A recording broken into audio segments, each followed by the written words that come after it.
Em 2021, a obra de George Orwell entrou em domínio público, colocando o mercado editorial em polvorosa.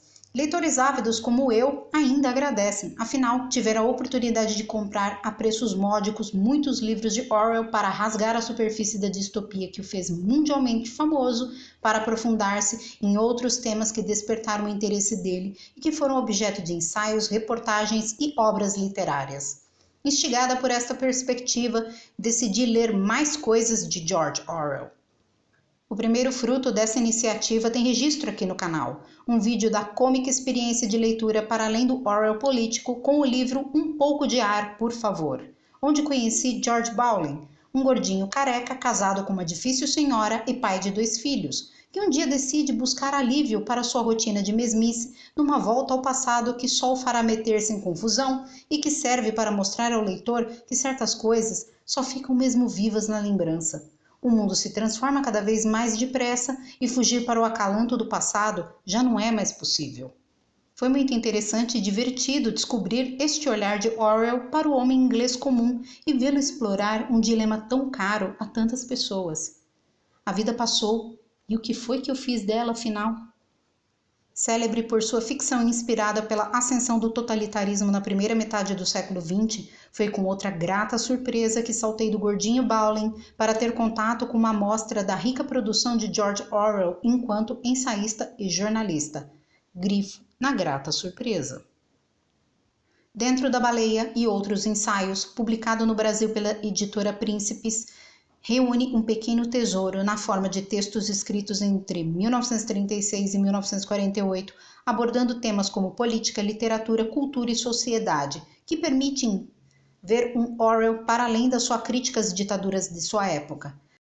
Este livro tem 2 críticas literárias excelentes, uma sobre o Trópico de Câncer de Henry Miller e outra para as Viagens de Gulliver de Jonathan Swift, além de uma análise profunda e quase psicanalítica para o azedume de Tolstói com Shakespeare, outros textos abordando a submissão dos artistas à ideologia e à política e sua íntima ligação com o assassinato da criatividade, sobretudo na esquerda. Ele é muito franco e desce o sarrafo na absurda autocensura da classe jornalística sobre o horror na União Soviética, que escolheu enganar o leitor inglês escondendo o terror vermelho, o Holodomor, os gulags, etc. Inclusive, Orwell, com sua honestidade intelectual, tem muito a ensinar aos que atuam no jornalismo em todo o mundo. Agarrar-se à narrativa, como vemos lamentavelmente com tanta frequência, em nome de passar um pano para este ou aquele em função de afinidades ideológicas ou financeiras, transformou a mainstream media mundial numa horda de mentirosos compulsivos e histéricos. Jamais me esquecerei de uma cena emblemática e sintomática do fenômeno. Estava na sala de espera de um consultório em 11 de janeiro de 2023, a TV ligada e sintonizada numa emissora que chamarei de XYZA. Eis que, terminados os comerciais, volta uma senhorita ao ar noticiando alguma coisa sobre os acontecimentos daquela semana em Brasília. A mocinha, à medida em que dava o papo, ia se exasperando e ficando vermelha. Ofegante, passou a gesticular loucamente enquanto falava. Mais um pouquinho, ia dar uma de rainha de copas e começar a gritar: "Cortem a cabeça dele!" Claro que foi uma situação bizarra e extrema, o que não a desqualifica de maneira alguma como prova. Foram minutos bastante elucidativos que demonstraram que o limiar entre o profissionalismo imparcial fingido e a manifestação inflamada de opiniões e pura torcida não existe mais. Jornalismo não é aquilo. Informar objetivamente um fato apurado nunca pode ser confundido com o que vi. Aquilo tem outro nome. Para mim, foi um show de horror. A caricatura grotesca do que se tornou o jornalismo produzido pela grande imprensa no Brasil. Subserviente, seja ocultando fatos relevantes ou praticando descarado contorcionismo com os dados da realidade enquanto se diz séria e independente. Orwell e seu compromisso com a verdade fizeram dele um ser único nos quadros da esquerda do século passado.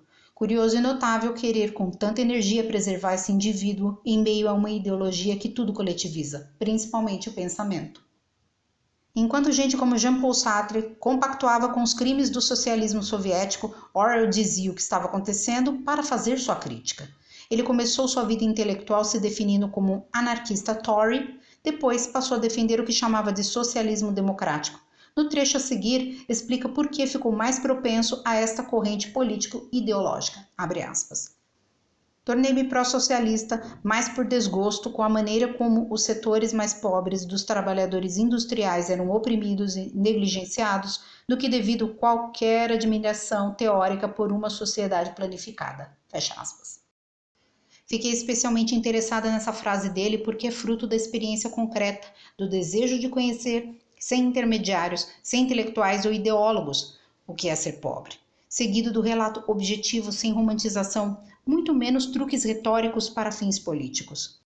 Como se sabe, apesar de a família de Orwell ter o pé na nobreza, não era abastada. Ainda assim, viveu desfrutando dos confortos acessíveis às famílias de classe média alta e graças ao bom relacionamento de seus pais com pessoas influentes, quando jovem pôde estudar nas melhores escolas, o que contribuiu de forma muito positiva para desenvolver os talentos daquele que desde criança demonstrava uma inteligência diferenciada.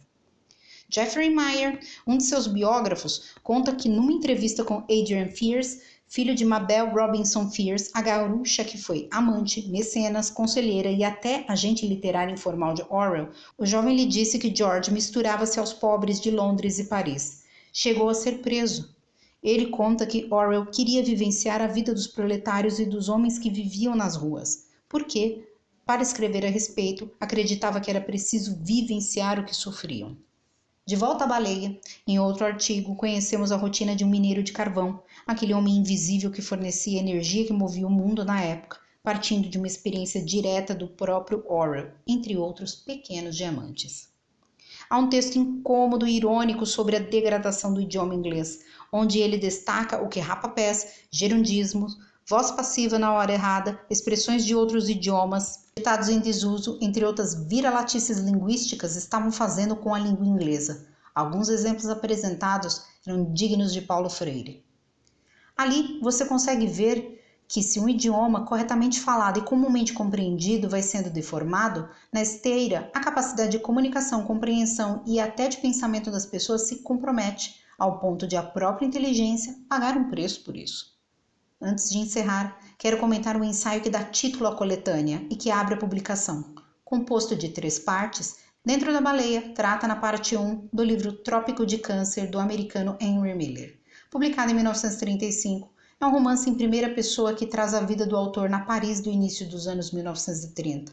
Uma Paris infestada de americanos, artistas sem dinheiro em busca do mínimo para o próximo trago, um prato de comida, um prazer barato.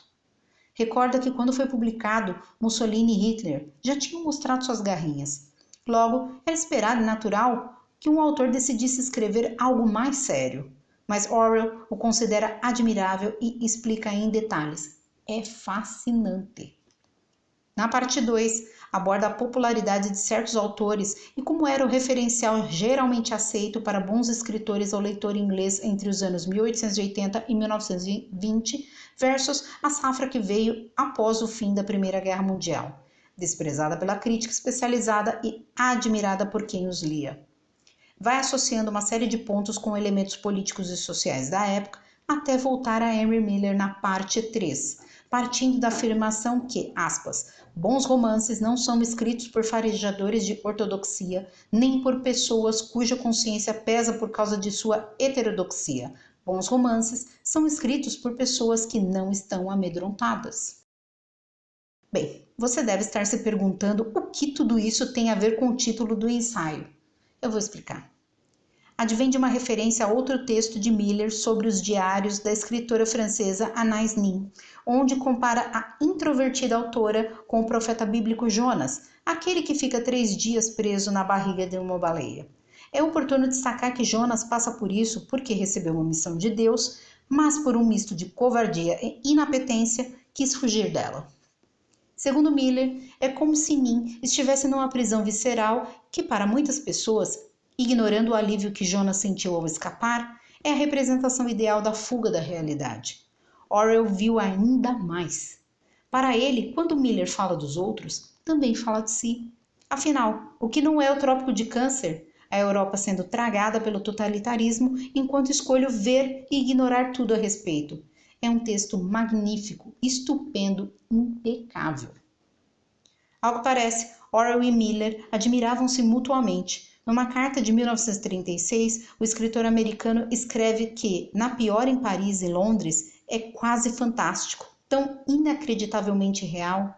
Em 1962, entrevistado pelo Paris Review, endossou o entusiasmo anterior. Ele diz que enlouqueceu com a obra Na Pior em Paris e Londres e a considera um clássico. Para ele, continuava sendo o seu melhor livro. Encerro aqui agradecendo a você que ficou até o final do vídeo, pedindo que curta e compartilhe nosso conteúdo. Até a próxima!